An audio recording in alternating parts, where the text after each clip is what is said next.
सगळे म्हणतात की जग खूप रंगीत आहे, पण मला ते कधीच दिसलं नाही. माझ्या नशिबात तर फक्त काळा आणि पांढराच रंग.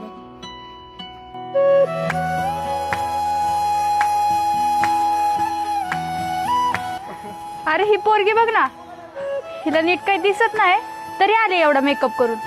हिला काय दिसणार आहे, सगळं काळच. दुसऱ्यांचं लक्ष वेधायला बसते असेल, तू नको लक्ष देऊ. अगं ताई, हे कलर बघ ना किती छान आहे. तुला यातला कोणता कलर आवडतो? अगं बाळा, मला हे कलर नाही दिसत.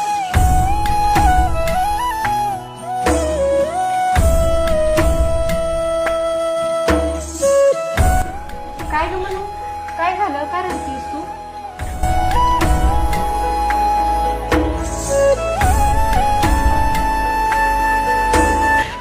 चल तू. ए, काय बोलत होतात रे तुम्ही हिला? हिच्यात कमी नाहीये, कमी तुमच्या विचारांमध्ये. अरे तुम्हाला डोळे असून देखील ना तुम्हाला दुसऱ्यांचं दुःख दिसत नाही. बाळा, हा लाल रंग प्रेमाचा आणि हा पिवळा रंग आनंदाचा. आणि दीदी, हा निळा रंग विश्वासाचा.